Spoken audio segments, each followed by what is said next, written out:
உணவே மருந்து என்ற வள்ளலார் கொள்கையின்படி நோய்களை ஏற்படுத்தக்கூடிய நாம் அன்றாடம் பயன்படுத்தும் பொருட்களுக்கு மாற்றாகவும் மெல்ல மெல்ல நோய் தீர்க்கும் காரணிகளாகவும் உள்ள இந்த 5 சிறந்த மாற்று இயற்கை பொருட்கள் இப்பொழுது 500 ரூபாய் மட்டுமே. இப்பொருட்கள் வேண்டுவோர் திரையில் தோன்றும் எண்ணிற்கு தொடர்பு கொள்ளவும்.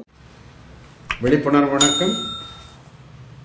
மனிதவள மேம்பாட்டு பயிற்சியாளர், இறைநிலை மருத்துவர் இமயவரம்பன்.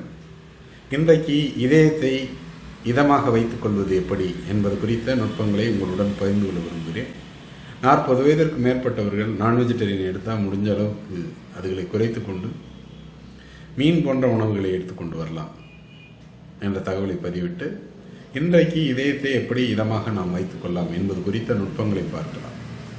சீனீர் தயாரிப்பது அப்படிங்கிறது 1 லிட்டர் தண்ணியில் ஒரு 2 விரல் நீளமாக இருக்கக்கூடிய மருதம்பட்டை அப்படின்னு சொல்லிட்டு நாட்டு மருந்து கடையில் கிடைக்கும். அந்த பட்டையை வாங்கி கொதிக்க வைத்து அந்த தண்ணீரை 3 நேரம் அருந்தி வருவதன் மூலமாக இதயத்தை இதமாக்க முடியும்.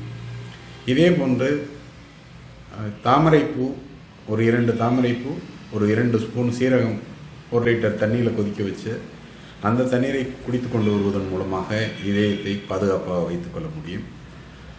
ஒரு 10 செம்பருத்தி பூ, 2 ஸ்பூன் சீரகம் 1 லிட்டர் தண்ணியில் கொதிக்க வைத்து இதையும் 3 வேளை குடித்து வருவதன் மூலமாக நம்முடைய இதயத்தை பாதுகாத்துக் கொள்ள முடியும்.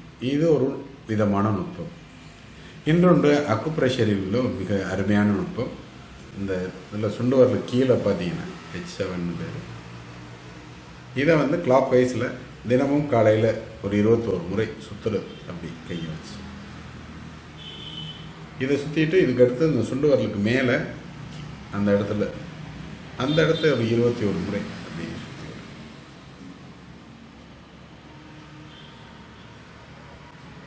இந்த 2 புள்ளிகளையும் இயக்க நிச்சயமாக ஒரு அற்புதமான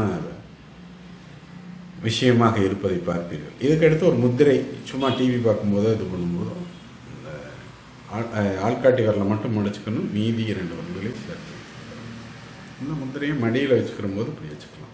கீழ் நோக்கி மேல் நோக்கி இருக்கும் முத்திரை. இது மாதிரி வைத்துக் கொள்வதன் மூலமாக இதயத்தை அற்புதமாக பாதுகாக்கலாம் என்ற அரிய நுட்பத்தை பதிவிட விரும்புகிறேன். நாளை வேறொரு தலைப்பில் உங்களுடன் தொடர்பு கொள்கிறேன். என்னுடைய பர்சனல் சேனல் பார்க்க விரும்புகிறவங்க இமயவரம்பன்களில் போய் பாருங்கள். என்னுடைய பயிற்சி வகுப்புகள் குறித்த விவரங்கள் தெரிந்து கொள்ள விரும்புவர்கள் kingofgem.com அப்படிங்கிறத போய் பார்த்தீங்கன்னா ஒவ்வொரு வாரமும் இங்கு என்ன பயிற்சி நடக்கிறது என்ற விவரத்தை அறிந்து கொள்ள முடியும். வாழ்க வளமுடன், வாழ்க வையகம்.